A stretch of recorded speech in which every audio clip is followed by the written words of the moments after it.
Hello friends, मेरा नाम सुदर्शन और आज मेरे YouTube channel chart master with SG में आप सभी का स्वागत है।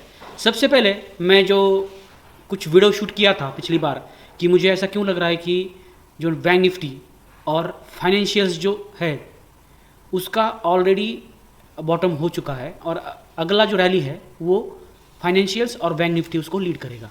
तो उस केस में अगर आप देखोगे चार्ट पे तो आपको बैंक निफ्टी बहुत तेज़ी से ऊपर जा रहा है ऐसा लगेगा। ओके, जो ऑलरेडी ऑल टाइम हाई पे अभी आके खड़ा हुआ है।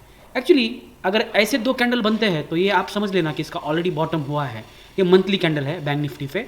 और अगर आप निफ्टी फाइनेंशियल सर्विसेज का इंडेक्स देखेंगे तो वो उससे ज़्यादा स्ट्रांग चल रहा है। इसका मतलब अगर आपको अगले 3 साल का या 4 साल का कुछ अच्छे स्टॉक्स बाय करने हैं तो आपको वो इस सेक्टर से ही बाय करने पड़ेंगे, जो मैंने लास्ट वीडियो में भी बताया था। और मैंने ये कैसे ढूंढा ये भी आपको मैं अभी इस वीडियो में बताने वाला हूँ। तो मैं इस वीडियो में आज दो अच्छे स्ट्रांग शेयर्स के बारे में बताऊँगा कि जो चार्ट पे भी अच्छे दिख रहे हैं और जिसका अच्छा खासा टारगेट भी है। और पहले मैं इस बार प्राइवेट बैंक्स बैंक निफ्टी या फाइनेंशियल्स पे क्यों बुलिश हूँ वो मैं आपको एक स्लाइड में दिखाता हूँ। एक्चुअली ये जो टेबल है ये है नियर अबाउट 2013 से लेके 2024 तक का ईच एंड एवरी सेक्टर किस प्रकार से परफॉर्म किया है उसका चार्ट है। मैं इसको थोड़ा सा आपको इलाबोरेटली समझाता हूँ। एक्चुअली आप यहाँ पे देखोगे 2013 में आईटी जो सर्विसेज था उसने 60% का अपमूव दिया था। और उसके बाद जो सेकंड टॉप परफॉर्मिंग सेक्टर था वो था फार्मा, टेलीकॉम, एफएमसीजी और इस वे में। और इसी प्रकार से मैंने नियर अबाउट पिछले 10 साल का डाटा मुझे मिला है और मैंने इस शीट में ही वो कंपाइल किया है। तो अगर आप यहाँ पे देखोगे तो आपको ये पता चलता है कि जब भी मानो यहाँ पे आईटी सर्विसेज ये यहाँ पे टॉप परफॉर्मिंग था, उसके बाद ये 6 टॉप परफॉर्मिंग नेक्स्ट साल गया और उसके थर्ड ईयर वो फिर टॉप 3 में आ गया। मे भी उसका 1.5% ही रिटर्न था बट वो फिर भी टॉप परफॉर्मिंग सेक्टर में था। और जैसे ही इसने 3 साल अच्छा परफॉर्म किया तो फिर ये नीचे नीचे जाने लगा और फिर उसका जो परफॉर्मेंस है वो कम हुआ अगले 2 सालों में। और फिर अगर आप 2 सालों का परफॉर्मेंस देखेंगे उसके बाद वो सडनली आईटी सर्विसेज फिर एक टॉप नंबर पे आया और नेक्स्ट ईयर यानी 2019 में इसने 5th नंबर पे आईटी सर्विसेज आ गया। इसका मतलब क्या है कि आपको ये पता चलेगा कि बहुत बार क्या होता है कि कोई सेक्टर अगर 2-3 साल से परफॉर्म नहीं कर रहा है तो उसके चांसेस बढ़ जाते हैं कि अगले साल वो सेक्टर अच्छा खासा परफॉर्म करेगा। तो अगर हम इसी प्रकार से अगर एनालिसिस करेंगे पिछले 3 साल का यानी 2021, 22, 23 और 24 में अगर आप देखोगे तो सबसे कम परफॉर्मेंस दिया हुआ जो सेक्टर है वो है प्राइवेट सेक्टर बैंक। अगर आप देखोगे 1, 2, 3 और 4 और आपको यहाँ पे पता चल रहा होगा कि ये 4 बार यानी कंटिन्यूस 4 साल से ये लेस परफॉर्मिंग एसेट में है और लेस परफॉर्मिंग सेक्टर में है। इसका मतलब क्या है कि यहाँ पे बहुत बड़े चांसेस हो जाते हैं कि ये बहुत अच्छा परफॉर्म करेगा। बट ये भूलना नहीं है कि 2022 में इसने सडनली यहाँ पे 22% का इसने अच्छा खासा मूवमेंट भी दिया है बट उसके बाद उसने नियर अबाउट हर बार वो लास्ट में ही आया है। इसका मतलब क्या है कि प्राइवेट सेक्टर बैंक जो है ये अभी अगले 2 साल में अच्छा कर सकता है। बट आप एक समझ लेना, अगर आप मैं अभी इसको रेड कलर के पेन से समझाता हूँ। यहाँ पे आप देखिए, यहाँ पे जो प्राइवेट सेक्टर बैंक था ये -2% था, यहाँ पे सडनली 69 या 70% का एक ही साल में प्राइवेट सेक्टर बैंक ने आपको अपमूव दिया है। और मे बी 2011 या 12 में बहुत कम परफॉर्मेंस होगा बिकॉज ऑफ दैट एक ही साल में प्राइवेट सेक्टर बैंक ने 70% का आपको मुँह दिया है। उसके बाद जैसे ही इसने 70% का मुँह दिया उसके बाद प्राइवेट सेक्टर बैंक आप देखो यहाँ पे आपको दिखाई देगा कि ये इसने -2.4% का ओनली रिटर्न दिया है और उसके अगले साल उसने 8% का रिटर्न दिया है। और सडनली जैसे 2 साल कम हुए उसके बाद एकदम से इसने 40% का ज़बरदस्त मूवमेंट दिया है। ओके, फिर आगे देखेंगे हम कि ये फिर टॉप परफॉर्मिंग था बट फिर भी उसका परफॉर्मेंस इतना अच्छा नहीं था। 8% में भी उस साल में आईटी ने बहुत अच्छा परफॉर्म किया था। प्राइवेट सेक्टर बैंक जो है वो यहाँ पे 16% थे। इसका मतलब आपको एक लॉजिक पता चल रहा होगा कि जैसे ही प्राइवेट सेक्टर बैंक 10% से अंदर का परफॉर्मेंस देते हैं तो सडनली आपको यहाँ पे बहुत ज़्यादा जंप देखने को मिलता है प्राइवेट सेक्टर के बैंक में। जैसे कि यहाँ पे हुआ 70% का एक ही साल में रिटर्न दिया, यहाँ पे 40% का रिटर्न दिया। और अगर आप यहाँ पे देखोगे कि यहाँ पे 2% निगेटिव दिया प्राइवेट सेक्टर ने, फिर यहाँ पे 4% दिया और सडनली इसने 22% दिया।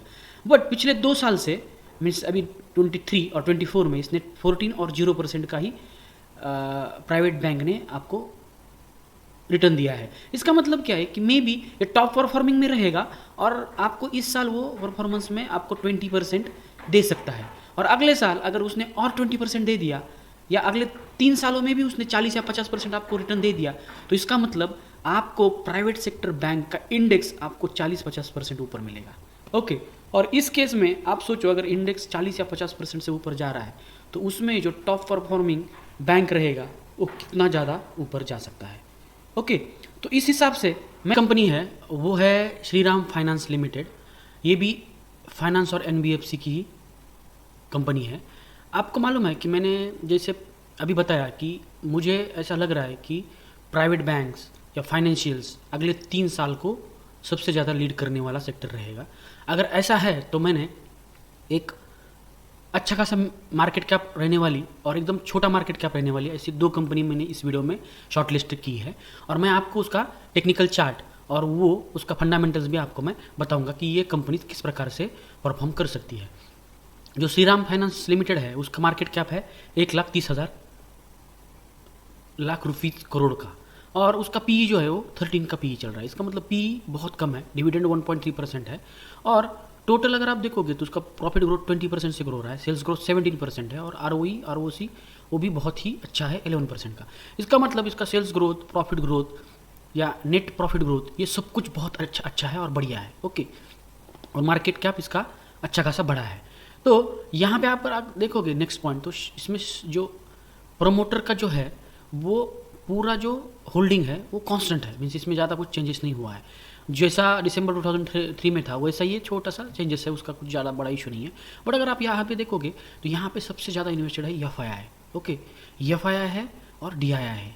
इसका मतलब क्या है कि अगर एफआईआई का फेवरेट कोई शेयर होगा तो वो श्रीराम फाइनेंस हो सकता है। और अभी अभी आपको मालूम है कि अभी अगर रैली आएगी तो ये सबसे ज़्यादा रैली आने वाली है। एफआईआई का जब पैसा आने लगेगा और जिस शेयर में भी वो एफआईआई पैसे लगाएंगे ना, वो सबसे ज़्यादा तेज़ी से भागने वाला स्टॉक रह सकता है। तो इस केस में अगर आप देखोगे तो एफआईआई का जो होल्डिंग है बहुत अच्छा खासा है, और डीआईआई मीन्स हमारे जो डोमेस्टिक इन्वेस्टर्स हैं यानी म्यूचुअल फंड्स भी उसमें आते हैं, तो अगर वो भी इस शेयर में अच्छा खासा पैसा लगाएंगे तो ये फिर इसमें इसके पास प्रमोटर के पास भी ओनली 25% है और पब्लिक के पास तो ओनली 5% है। इसका मतलब पब्लिक के पास भी ज़्यादा इसका स्टॉक नहीं है। इसका मतलब इसका प्राइस बहुत तेज़ी से बढ़ेगा अगर एफआईआई इसमें पैसा लगाते हैं। तो अगर एफआईआई सेलिंग करते रहेंगे तो फिर इसके ऊपर थोड़ा सा प्रेशर आ जाएगा। तो यहाँ पे कुछ गुड पॉइंट है, कुछ निगेटिव पॉइंट है। अगर आपको ऐसा लग रहा है कि एफआईआई भी इसमें अभी बाइंग करेंगे अगले 2-3 महीने में, आपको दिखाई देगा कि एफआईआई का फिगर आएगा कि एफआईआई ने इतना बाई किया, इतना सेल किया, उसमें आपको दिखाई दे रहा है कि एफआईआई ऑलरेडी इसमें कुछ बाइंड कर रहे हैं, तो आप देख सकते हैं इसमें कुछ इन्वेस्टमेंट भी सोच सकते हैं। बट तब तक आपके लिए आपको इसको वॉच लिस्ट में रखना पड़ेगा, और जैसे आपको छोटा मोटा डिप मिलता है तो आप इसमें भी कुछ खरीदारी कर सकते हैं। बाकी इसका सब कुछ अच्छा है, डिविडेंड देती है और ये सब चीज़ें आप यहाँ पे साइट पे चेक कर सकते हैं। तो मेरा मोस्टली फोकस क्या था कि ये जो कंपनी है ये क्यों ऊपर जा सकता है, ये मैंने आपको यहाँ पे बोला।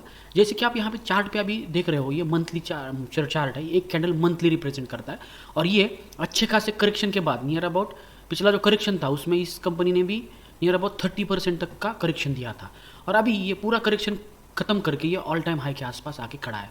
जब ऐसा होता है ना तो फिर ये जो कंपनीज है ये अगली मार्केट की लीडर्स होती है, और ये जो मैंने आपको कुछ पिछली अभी थोड़ी देर पहले बताया कि फाइनेंशियल सेक्टर या प्राइवेट सेक्टर जो लीड कर सकता है वो इसी कारण कर सकता है कि वो सबसे तेज़ी से बाउंस बैक करने वाला सेक्टर है, और उसमें जो भी बैंक या जो भी फाइनेंशियल सबसे ज़्यादा फास्ट ऊपर आएंगी वही अगले 3 साल 2 साल लीड करेंगी। तो इसमें मुझे ऐसा लगता है कि इसमें भी अच्छा खासा आपको प्रॉफिट हो सकता है, बट इसका टारगेट मैं अभी सेट नहीं कर पा रहा हूँ। मैंने जो पिछले वीडियो किए थे इसमें मैंने ऑलरेडी उनका टारगेट एक्यूरेटली बताया था, क्योंकि इसका उनका बहुत पीछे वाला डाटा था। पर ये शेयर ऐसा है कि कंटिन्यूसली ऊपर आया है, और जैसे ही इसने 22 में ऑल टाइम हाई क्रॉस किया उसके बाद ये रैली उसका चल ही रहा है, ओनली ये छोटे छोटे डिप आ रहे हैं। तो मालूम नहीं ये अभी कहाँ तक जा सकता है, ये मे भी 600 है, 1000 पे जा सकता है, 1200 जा सकता है, तो ये आपको देखना पड़ेगा। तो इसके लिए आप एक ही चीज़ सिंपल कर सकते हैं कि आपको यहाँ पे धीरे धीरे SIP मोड में इन्वेस्ट करना है जब तक ये इंडेक्स ऊपर जा रहा है। जैसे आपको लगेगा कि इंडेक्स का ऑलरेडी टू ईयर्स से वो अच्छा परफॉर्म कर रहा है, तो इसके बाद इसका प्राइस में भी 600 से बढ़ के 1000 हुआ हो, 1200 हुआ हो या 1400 हुआ हो, तो आपको उस स्टॉक से उस टाइम पे बाहर निकलना है। बट याद रखना अगले 2 या 3 साल के बाद ऐसा होगा कि जैसे पिछले 2 साल में हुआ था, सब लोग बोल रहे थे कि रेलवे के स्टॉक बहुत चलने वाले हैं, बहुत अच्छे हैं, डिफेंस के कुछ सेक्टर स्टॉक्स है बहुत अच्छे हैं, और वो शेयर 10-10 टाइम तक हुए थे। ऐसा ही रैली अगर फाइनेंशियल का हो जाता है ये 2 साल में, तो जो 3rd साल होता है वो सब फोमो बाइंग रहता है। उस फोमो बाइंग में आपको खुद ऐसे स्टॉक से प्रॉफिट बुकिंग करके बाहर निकल जाना है। बट अभी आपको इसमें आपको एंट्री करना पड़ेगा। इसके बाद जो मुझे टेक्निकल चार्ट्स पे जो दूसरा जो अच्छा लगता है वो है क्रेडिट एक्सिस ग्रामीण लिमिटेड। देखिए ये है छोटी NBFC फाइनेंशियल्स, और मैं छोटी फाइनेंशियल्स ही ज़्यादा प्रेफर करता हूँ, क्योंकि बड़ी फाइनेंशियल्स का मार्केट कैप 1 लाख 2 लाख करोड़ का रहता है, और उस पर अगर मार्केट कैप उनका 10 या 25% से भी बढ़ जाएगा तो वो कंपनी 20-25-30% से बढ़ जाती है। बट क्रेडिट एक्सिस ग्रामीण लिमिटेड जैसी कंपनी जो ऑलरेडी 17,000 के मार्केट कैप पे है, अगर ये ऑलमोस्ट 2 या 3 टाइम्स भी हो जाती है ना, तो इनका जो शेयर का प्राइस है बहुत तेज़ी से बढ़ने लगता है। तो उस केस में अगर आप देखोगे यहाँ पे, तो इसका PE भी 20 का है, इसका प्रॉफिट ग्रोथ बहुत अच्छा हो रहा है, 75% से प्रॉफिट ग्रोथ है, सेल्स ग्रोथ 45% से है। इसका मतलब आप सोचो कि हर 2 साल के बाद ये इसका सेल्स डबल हो जाता है, और प्रॉफिट तो 75% है। इसका मतलब ये बहुत ही अच्छी कंपनी है, और इसने रिसेंटली फंडामेंटल चार्ट्स पे इसने ब्रेकआउट दिया है, ये भी मैं आपको इसमें दिखाऊंगा। इसमें अगर आप देखोगे तो शेयर होल्डिंग पैटर्न में जो प्रमोटर है ये अच्छा खासा होल्ड करता है, और ये मोस्टली उसी लेवल पे है। इसमें अगर आप देखोगे तो इसमें पब्लिक बहुत कम है। जब भी कोई शेयर सेलेक्ट करता हूं तो मैं उसमें देखता हूं कि पब्लिक जो है वो कितना परसेंट है। अगर वो 10 या 15% से कम है ना, तो ये बहुत अच्छी कंपनी रहती है, क्योंकि यहाँ पे बहुत कम चांसेस रहते हैं, क्योंकि अगर FI को लगता है कि इसमें अच्छा है तो ये जल्दी से इसको लेके ऊपर लेके जाएगा, क्योंकि उसको मालूम है कि इसमें रिटेलर ज़्यादा नहीं है, तो मे भी पब्लिक का ही कुछ स्टेक हम खरीद लेंगे और इसको अच्छे लेवल पे पहुंचा देंगे ताकि हमको वहाँ पे प्रॉफिट बुकिंग करने को मिले। तो एक चांसेस रहता है। तो ये पब्लिक का भी होल्डिंग कम है, प्रोमोटर ने भी अपना स्टेक वैसा ही रखा है जैसे उनका पिछले 4-5 क्वार्टर से है, तो ये भी चीज़ उनके लिए पॉजिटिव है। उसके बाद अगर आप इसमें और कुछ देखोगे तो मैंने ऑलरेडी इसका प्रॉफिट ग्रोथ और ये सब कुछ देख लिया है, और आप इस खुद साइड पे भी जाके इसमें देख सकते हैं। तो इसको अभी मैं चार्ट पे टेक्निकली समझाता हूँ कि मुझे ये शेयर मेरे रडार में क्यों आया। मैं अभी इसका चार्ट आपको मैं ओपन करके दिखाता हूँ। क्रेडिट एक्सिस ग्रामीण, ओके। अभी देखिए ये जो शेयर है ना, ये लिस्ट हुआ था मुझे लग रहा है कि 2018 में, जिसका प्राइस तो चल रहा था 400 रुपये, ओके। और वो लिस्टिंग के बाद सडनली गया था नियर अबाउट 800 रुपये पे, कब 2020 में।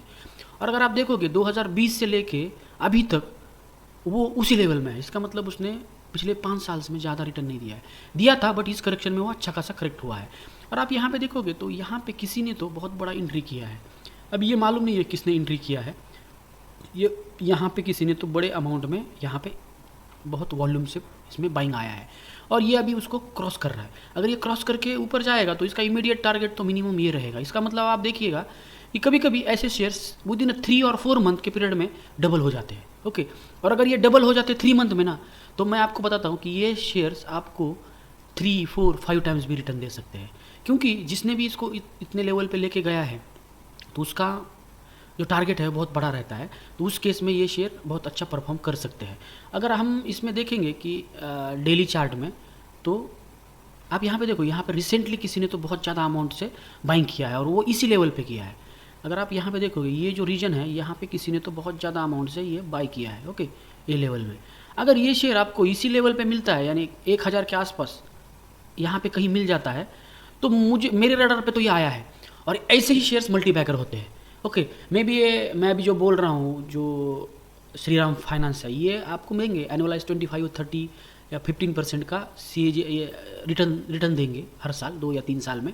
बट ऐसी कंपनीज यानी ऐसे जो फाइनेंशियल्स है, ये कभी कभी आपको मल्टीप्लायर रिटर्न दे सकती है 3 साल में, 5 टाइम्स 3 टाइम्स हो सकती है। तो मैं ऐसे शेयर्स में इन्वेस्टमेंट करना प्रेफर करता हूँ। थोड़ा रिस्क रहता है, बट अगर रिस्क हमको लेके कुछ अच्छा मिलने का चांसेस है तो हम रिस्क लेके करना चाहिए। तो अगर ये लास्ट हाई पे भी आता है तो ये फिर ऑलमोस्ट आपको 1800 रुपये तक जाके दिखेगा कि यहाँ से आपको कितना कंपनी पे आपको दिखता है। तो ये चांसेस ऐसा रहता है कि ये मे भी फ्यूचर का मल्टीबैगर हो सकता है। तो ये भी आप इसको भी वॉच लिस्ट में रख सकते हैं। और अगर आपको लगता है कि ये भी शेयर अच्छा ऊपर जाएगा तो आप इस पर वॉच लिस्ट में रख के आप फाइनेंशियल में इसको ट्रैक कर सकते हैं। तो हम देखेंगे अगले 3 या 4 साल में ये क्या रिटर्न करता है। तब मैं फिर एक बार वीडियो बनाऊंगा और बताऊंगा कि मैं जब क्रैश था तब मैं बोला था कि ये शेयर आपको लेना है और ये अभी 5 टाइम्स 3 टाइम्स और 2 टाइम्स पे हुआ है, ये भी मैं आपको अपडेट दूंगा। तो आज के जो 2 शेयर है वो है श्रीराम फाइनेंस लिमिटेड और क्रेडिट एक्सिस ग्रामीण लिमिटेड बैंक लिमिटेड।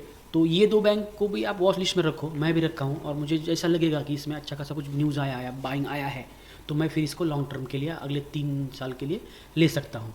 तो आज के लिए इतना ही। Thank you very much. If you like this video, then why don't you subscribe our channel? Thank you.